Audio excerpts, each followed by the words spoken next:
Hey everyone, today's lecture is focused on the yin and yang of hormone balance. And really the reason for this lecture, why I chose this topic, is because hormone balance from a kind of biomedical perspective becomes a very deep look at numbers, looking at hormone levels in the blood and taking snapshots of people's endocrine markers. So I kind of coined this term elemental endocrinology, which is really, when you look at Chinese medicine and you start studying the organ networks, it's really a deep endocrine study. It's a deep endocrinology. And when I say elemental, I really mean it's talking about the functional relationship between body systems.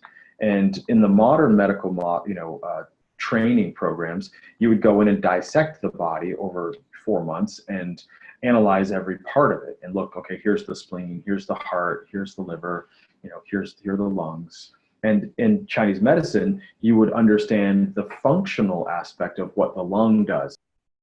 Okay, so let's jump over to testosterone.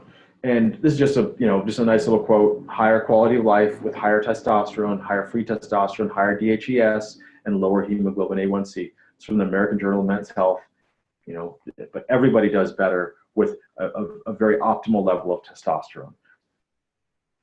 So I've been mentioning these botanicals to enhance testosterone, and I want to talk about a few of my favorites here.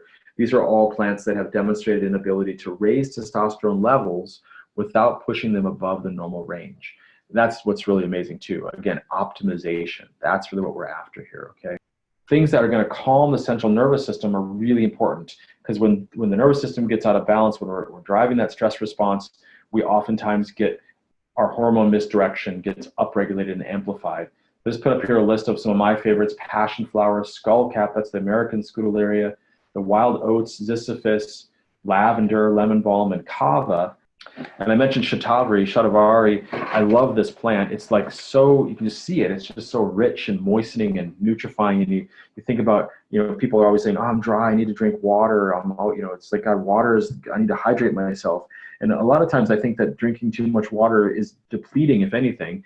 And what would be better would be to improve the water retention with, electrolytes for sure. And then use substances like this that are gelatinous, mucilaginous, that have a lot of molecular structures that help the body hold fluids, that actually enrich the tissues